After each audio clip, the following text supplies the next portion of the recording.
The broadcast is now starting. All attendees are in listen-only mode. Welcome, and thank you for your interest in the 1819 Early Learning Performance Funding Project, also known as PFP.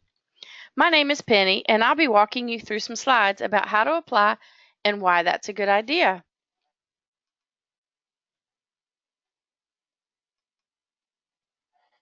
But first, a little background. The Early Learning Performance Funding Project is a statewide initiative approved by the Florida Legislature to increase payment rates for providers that exhibit quality, as demonstrated on the class measure, incorporate local participation in supports such as training and coaching that increase quality, and to gain statewide data to target quality improvement.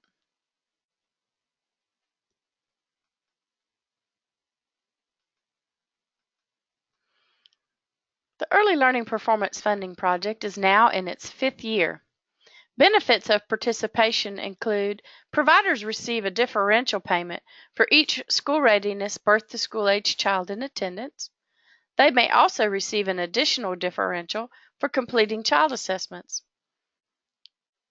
Other benefits include the training and coaching that is received by the provider's instructors and directors, with the possibility of stipends and annualization payments, depending on availability of funding.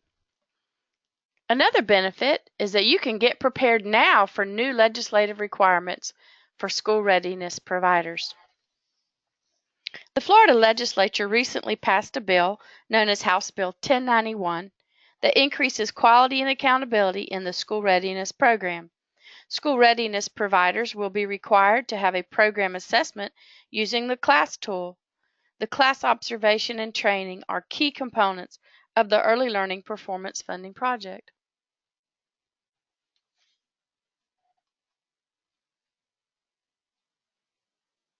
I'm going to now review the overall project design with you.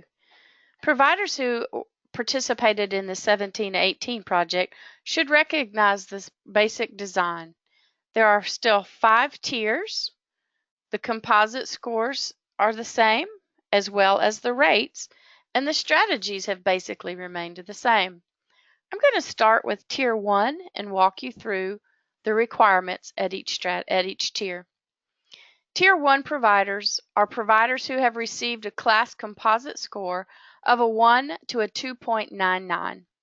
Providers at this tier must participate in a strategy called Making the Most of Classroom Interactions. If their staff have already completed that training, then they must take school readiness teacher training courses.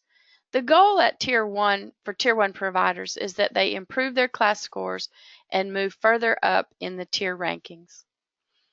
Providers in Tier 2 have a class score of a 3 to a 3.99. They have the same strategies as Tier 1, making the most of classroom interactions, or if they've already taken that, instructors and directors would participate in school readiness teacher training. Providers at Tier 2 are eligible to receive a 3% differential on top of their school readiness rate for their birth through school age school readiness children.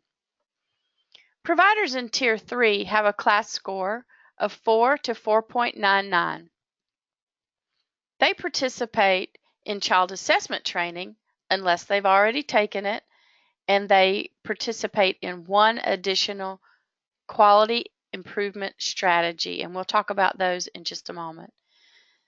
Providers at Tier 3 receive 4% differential for every birth through school age school readiness child in attendance, and that's on top of the regular rate of payment. Providers at Tier 3 have an opportunity to earn additional differentials by committing to assessing children in their program. They can receive another 3% for a total of 7% per school readiness birth through school age child. Providers in Tier 4 may elect to participate in a strategy, or they may choose not to. Providers at Tier 4 demonstrate a fairly high level of quality as measured by class, in that they have a score of 5 to 5.99. They receive 7% differential payment with the option of completing child assessments for an additional 3%. Providers in Tier 5 have a class score of a 6 to a 7. They may also elect to participate in strategies but are not required to do so. They receive 12% per school readiness birth through school age child in addition to their regular school readiness rate. They too may choose to implement child assessments for an additional 3%. Providers at Tier 4 and 5, although not required, are strongly encouraged to take advantage of all of the coaching and training opportunities that are available through the project. In the bottom right corner, you'll see a dark blue box. That contains the strategies that are available in a menu format for providers to choose from, along with their coalition's guidance. They may choose to show progress on a professional development pathway. They may participate in MMCI, or in some cases may be required to do so.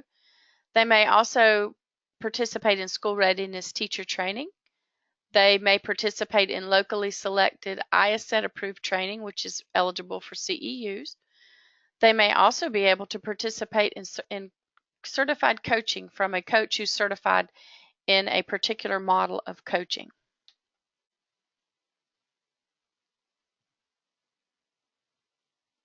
So you may be wondering, how do you know what my class score is? Class scores are determined through class observations. CLASS stands for Classroom Assessment Scoring System. It is the methodology for improving teaching and impacting child outcomes. The Early Learning Performance Funding Project relies on a composite score. That means that 50% of the classrooms at a site by care level, infant, toddler, and preschool, will be observed, and those scores will be averaged to determine the tier. Those tier scores determine your reimbursement rates, and the strategies are determined by the tier in which you qualify. As we mentioned on the previous slide, there are certain requirements associated with tiers 1, 2, and 3 as far as participation in strategies. A little bit more about the strategies.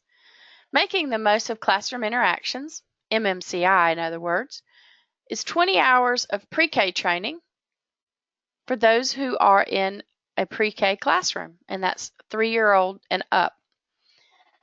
The infant toddler version of MMCI is 24 hours. You can see that the school readiness teacher training strategy will involve completing 2 courses of training related to early childhood. You may also choose to participate in the locally selected IASET approved training. That's a minimum of 20 hours related to early learning. You may also select and be interested in receiving coaching. Coaching can be on a variety of early childhood topics. That's a minimum of 20 hours of coaching per classroom from a certified coach. Providers who select the professional development pathway progress strategy will demonstrate progress in completing a certificate, credential, or degree in early childhood. And last but not least is the child assessment training and implementation for the additional compensation. And I should point out, child assessment training is different than the implementation. Providers at a Tier 3 are required to complete child assessment training, but no one is required to select implementation. That's an option if a provider would like to earn additional compensation. Eligible providers have 10% of their birth through school age children enrolled in the school readiness program. That's determined by the total number of children that you have enrolled, and then how many of those are funded by the school readiness program that are birth through school age. All of the instructors and directors at a site must agree to participate, and the provider needs to have an active contract on November the 1st of 2017 and have received 4 consecutive payments since November.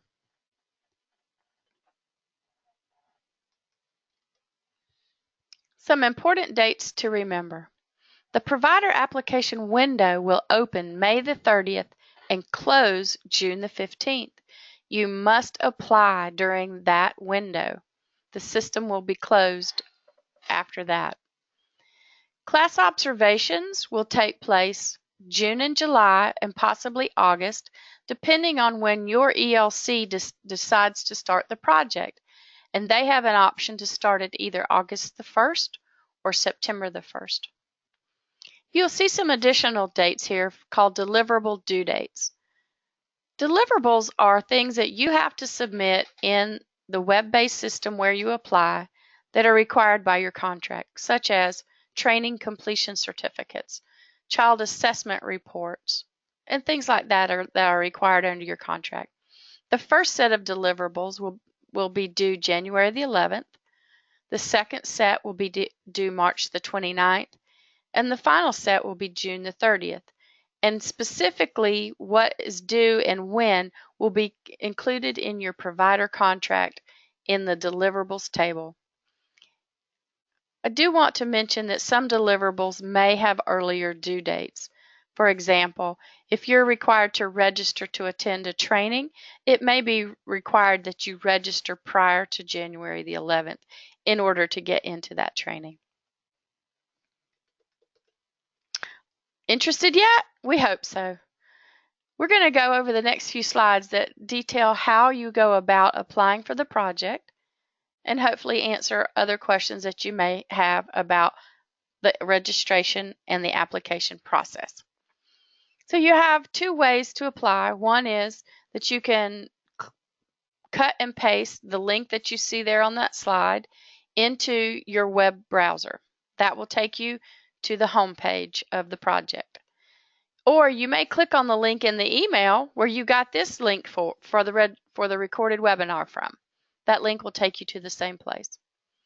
If you are a current or past participant and you have current credentials, and what I mean by that is your Early Learning Performance Funding ID number and your password, you sign in as you regularly do. Or if you're a new applicant, you will need to register for the project.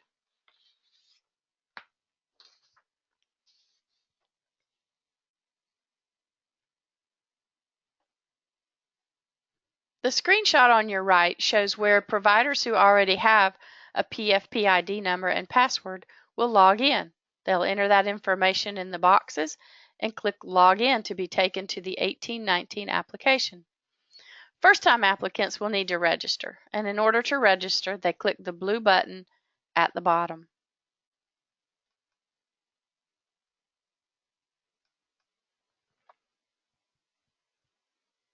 It may be helpful for first-time applicants to have their school readiness attendance roster in hand as they complete this part of the application.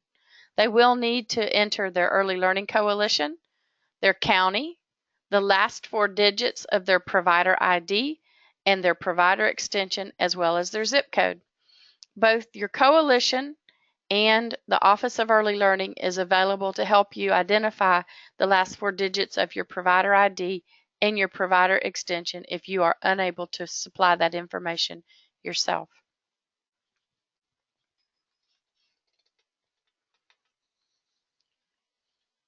For most people, this will be an easy process. Those of you who have difficulty are encouraged to reach out to the phone number and email address that will be provided on the last slide. If what you entered matches the data that's in the database, you will be receiving your Early Learning Performance Funding ID number. It's important that you write that number down. You'll need it every time that you log in from now on. So make sure that that ID is in the middle. This is your only opportunity to get that, so please do write that down. And then you'll be asked to complete a password, a new password, in order to use the system.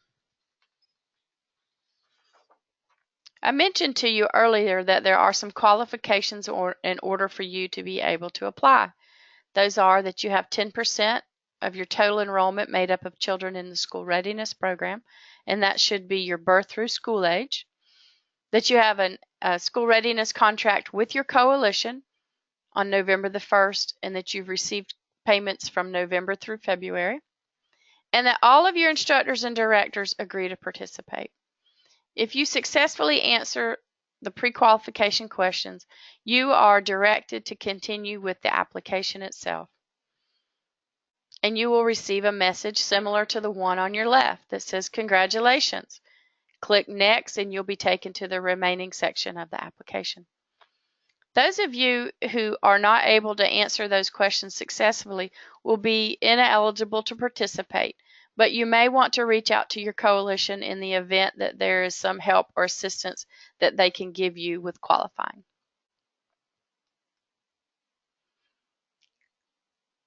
Next, we'll move into the actual application itself. You will be required to complete several screens within the Early Learning Performance Funding System, beginning with the acknowledgement. This is fairly simple information to enter that you should have little difficulty finding. Most of it will pre-populate for you from our database. You will be asked on this screen to enter the name of the person submitting the application, their job title, and their email address, as well as checking the box at the bottom that you agree to allow class observers into your center to conduct class observations. You should know that anytime you need to exit the application, please do click the Save and Exit button. It'll be on the bottom lower left corner of your application. We all know that in childcare, sometimes we have emergencies and things that can't wait. And so that might be a useful feature for you to know, is that please do use the Save and Exit feature. And when you log back in, you can resume your application by clicking on the purple button, and it will take you back to where you left off. The next part of the application is completing the provider profile. And you will be asked to enter contact name, phone number, and email address, and answer some questions about your site. Are you a Gold Seal? Are you license exempt? Who's your accrediting agency if you have one?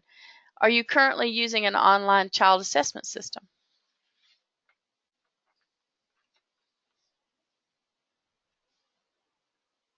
The next bit of information is the current enrollment at your program and center.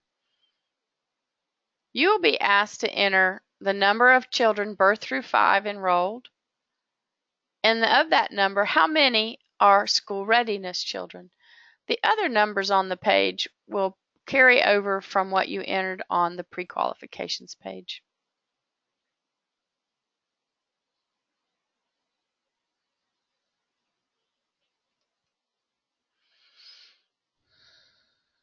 All new applicants must create a roster of their instructors and directors. As you can see, there's an asterisk following that statement. That's because substitutes, part-timers, and instructors who float between classrooms are not eligible to participate in the Early Learning Performance Funding Project. So when we say that you're creating a roster, you're creating a roster of those people who are in your classrooms every day, day in and day out, and who would be the permanent sort of teacher, the one who would do the lesson plans, the one who would do the assessments, the one who would be there every day. Providers from 17-18 will have their instructor director roster pre-populated from the previous year, and they will be required to edit that as necessary. This is a screenshot showing the roster, and if the person is still going to be at your site for the 18-19 project, you would simply click yes, and you'll have an opportunity later to update that person's information in the system. But for now, you have to click yes or no.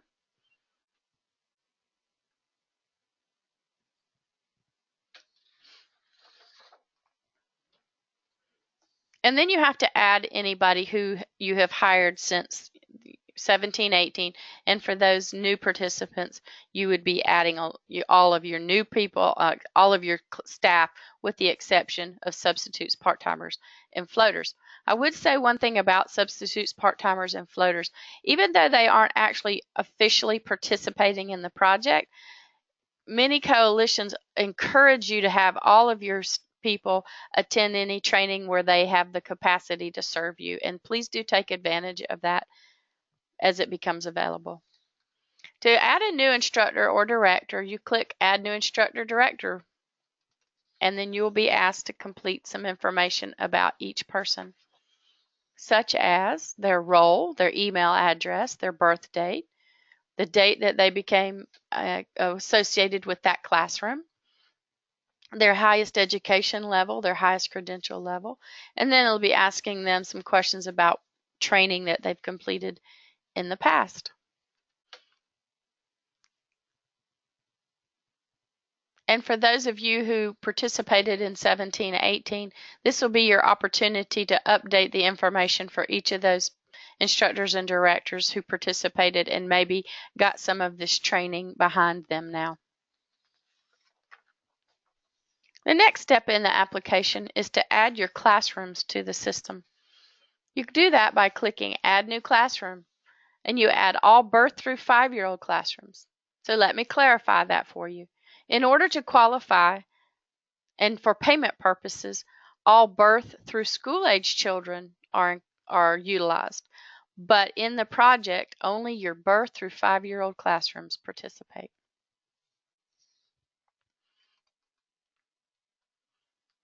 Every time you add a classroom, you'll be asked to provide some basic information, such as the name of the classroom, the date that it became active, the care level for the classroom, and then you can actually give a description of the classroom if there's anything that you would like to use in that box.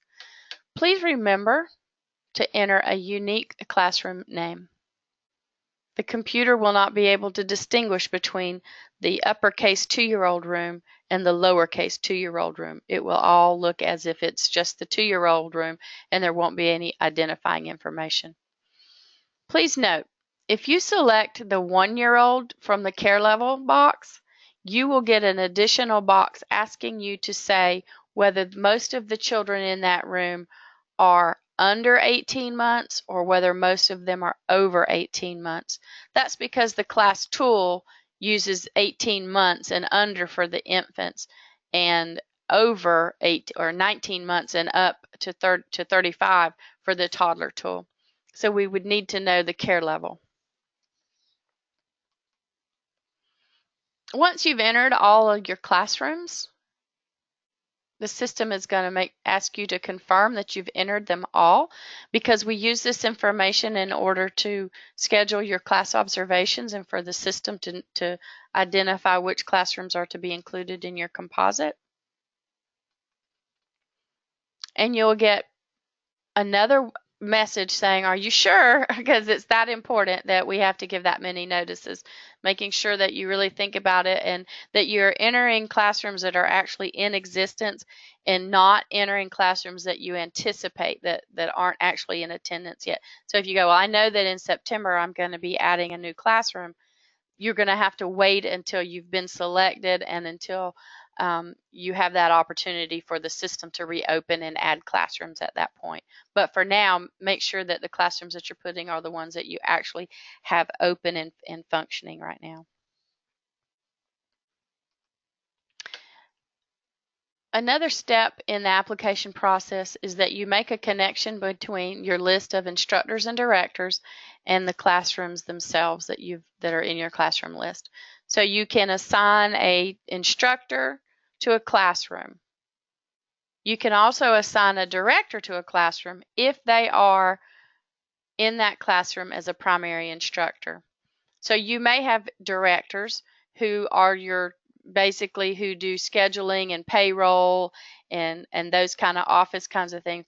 But we also know there's other provider types out there. For example, family child care homes, where the director is the owner, the director, the bottle washer, the diaper changer, all of that. So they can put their role as director and still assign themselves to a classroom.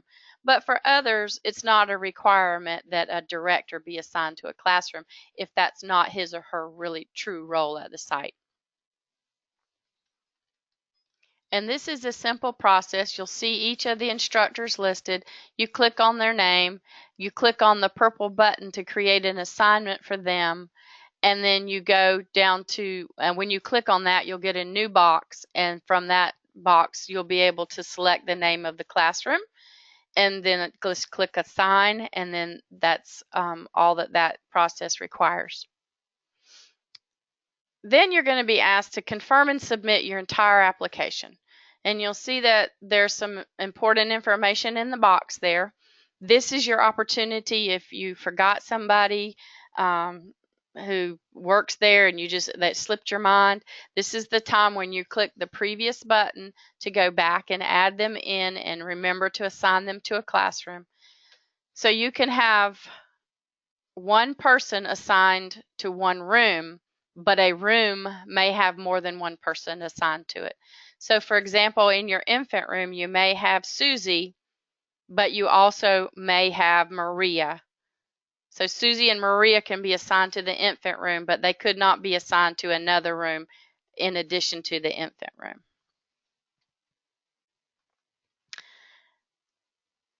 You'll get another confirm and submit request from the systems asking you to review what you've and listing or identifying the name of the classroom that you have, the care level, and making sure that it's accurate. Because once you click this second confirm and submit button, the application is locked down and no further changes or additions or edits can be made at that time. It's important that you remember that the information is going to be used to determine your class observations. So it's critical that we get it accurate and complete. When you're entering the care level, you should base that on the age of the majority of children in the room. We know we have mixed ages, but for purposes of this project, you should always choose the care level that reflects the age of most of the children in the room. The assigned instructor director should be the person who works in that room every day and hopefully will be present for the class observation. Every classroom has to have an assignment to it, and a person can only be assigned to one room. And also remember that submitting your application locks it down and no further additions or edits can be made at that time. And then once you've successfully clicked on the confirm and submit button, you get confirmation that your application has been submitted and it was successful.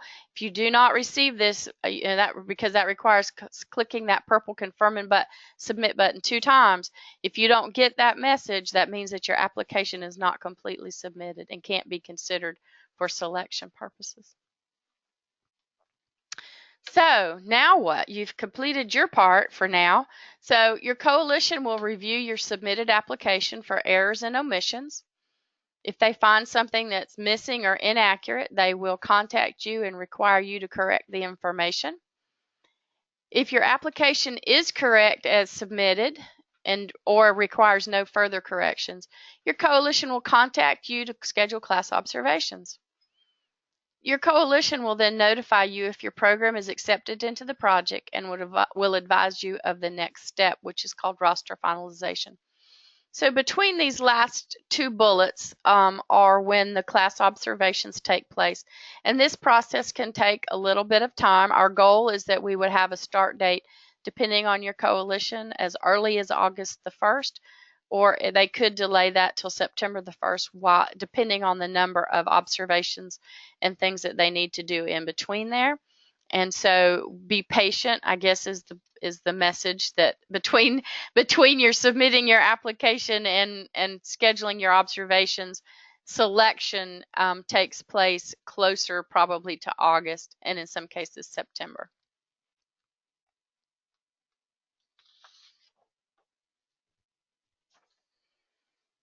So look for additional information from your Early Learning Coalition about the 18-19 Early Learning Performance Funding. And please don't hesitate to call or email the number and the phone number that you see on your screen if you have any additional questions. Thanks again for your interest in the project, and we hope to be working with you in the future.